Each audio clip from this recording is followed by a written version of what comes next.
Thank you for logging on to 88 Blessings, Two Sisters All In this 5th day of October. If this is your first time logging on, my name is Susie. Today, Oswald brings to us a devotion entitled, The Nature of Degeneration. Just as through one man sin entered the world, the death through sin, and thus death spread to all men because all sinned. That comes from Romans 5, verse 12. He writes here, the Bible does not say that God punished the human race for one man's sin, but that the nature of sin, namely my claim to my right to myself, entered into the human race through one man. But it also says that another man took upon himself the sin of the human race and put it away. As infinitely more profound revelation, Hebrews 9, verse 26. The nature of sin is not immorality and wrongdoing, but the nature of self-realization, which leads us to say, I am my own God.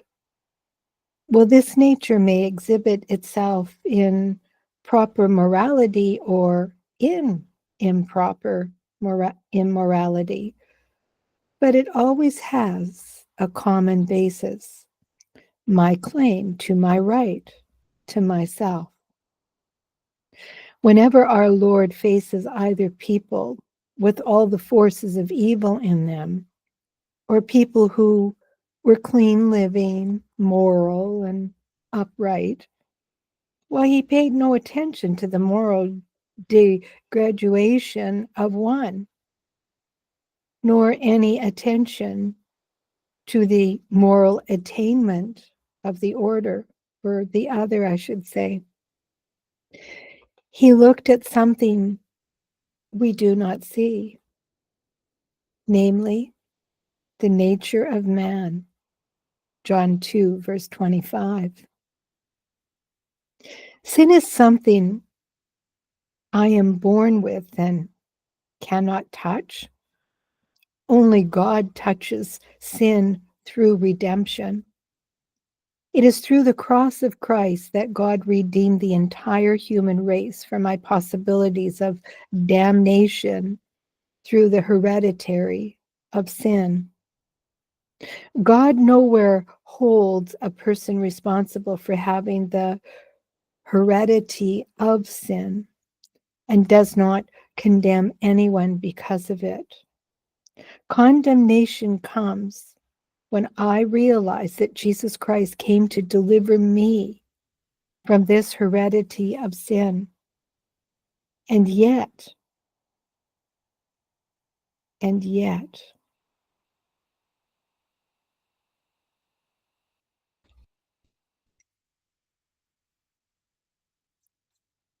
I just am moved because the Holy Spirit Jesus took that sin from us, and we are delivered from it. And as I was saying, God redeemed the entire human race from the possibility of damnation through the heredity of sin. God nowhere holds a person responsible for having the heredity of sin and does not condemn anyone because of it. Condemnation comes when I realize that Jesus Christ came to deliver me from this heredity of sin, and yet I refuse to let him do so. From that moment, I begin to get the seal of damnation, and this is the condemnation and the critical moment that the light has come into the world, and men loved darkness rather than the light. John 3:19. The nature of degeneration.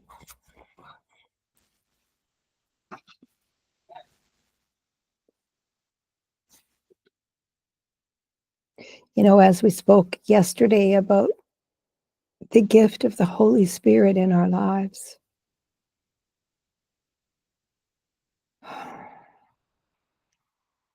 we are so blessed. Sarah Young writes today in her Jesus Calling, remember that joy is not dependent on your circumstances. I'm going to put my glasses on. Some of the world's most miserable people are those whose circumstances seem the most inevitable, or enviable, I should say. People who reach the top of the ladder career-wise are often surprised to find emptiness awaiting them. True joy is a byproduct of living in my present.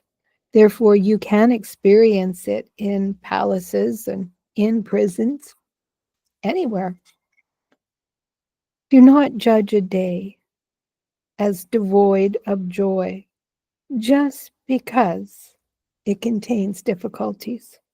Instead, concentrate on saying in communication with me, many of the problems that clamor for your attention will resolve themselves.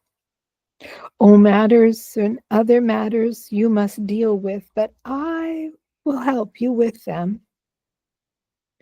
If you make problem solving secondary to the goal of living close to me, then you can find joy even in your most difficult days. Well, I believe beyond a shadow of a doubt, there isn't anything that God can't handle. She has us going here to Habakkuk. I have it marked off here in my Bible. Well, that's Chronicles. I'll read second Chronicles 2:16, verse 27. Glory and honor are in his presence. Strength and gladness are in his place. Oh man, is that ever true? And Habakkuk 3:17 and 19. Although the fig tree shall not blossom, neither shall fruit be in the vines, the labor of the olive shall fail, and the fields shall yield no meat. The flock shall be cut off from the fold, and there shall be no herd in the stalls. Yet I will rejoice in the Lord, and I will joy in the God of my salvation. The Lord God is my strength, and he will make my feet like hinds' feet, and he will make me to walk upon my high places, to the chief singer on my stringed instruments. I'm going to read the study notes here. And this talks about despite adversity, Habakkuk had faith.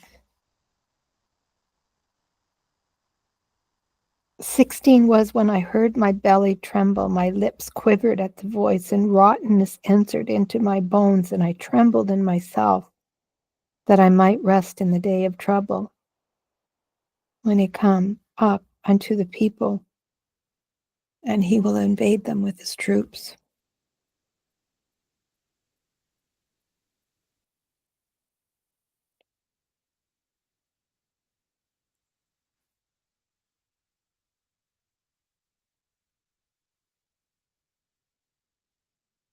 It says, yet I will rejoice in the Lord, and I will rejoice in the God of my salvation. Such is triumph of faith. It trusts God in the darkest hours and the sharpest trials. It awaits his vindication of his actions and looks forward with conviction to the sure dawning of the promised day of glory. And where it says, the Lord is my strength, and he will make my feet like hinds' feet. The study notes here by Jimmy say, the reason the prophet could rejoice, irrespective of what happened in the future, was because the Lord God was his strength. To the chief singer on the stringed instruments implies that this was the last chapter, was used as a musical composition or ode of worship in the temple. It was adapted for the public service to the accompanied of stringed instruments as well from the statement, my stringed instruments. It could be inferred that Habakkuk was a Levite and therefore had a right to take part in the temple services. And also part of the verse could be translated, he makes me to mount upon the high places, that I may conquer by his song, thus by faith, singing a song of triumph, as Deborah of old. Judges chapter 5. Well, many people, public figures, are going through some critical battle where they've been imprisoned for things that they were just doing that is their legal right.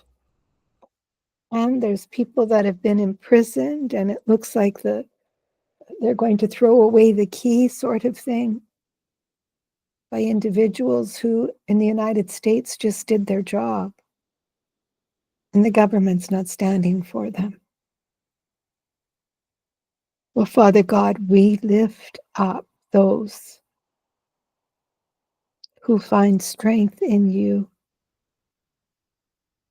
And may we every day, whatever shenanigans are going on in our lives, whether it be a financial issue, a personal issue that you're battling with, an addiction of alcohol or drugs, or you need employment, or whatever the case may be. Lean on your Father in heaven. Repent before his Son, the Lord Jesus. Say thank the Lord for taking on our iniquities. And praise the Father for the blessing and the anointing of the Holy Ghost over your life. That you can be at peace. I know lots of people do like yoga or Zen stuff, and they do this, whatever they say. And I think, why do you have to do that? Can't you just call on the name of the Lord and feel his presence and his peace?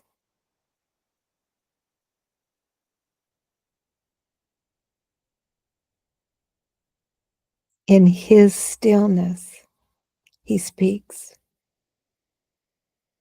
And with that, I thank you for joining me today. Lord willing, I will join you tomorrow. Please like and share this. Until then, bye for now.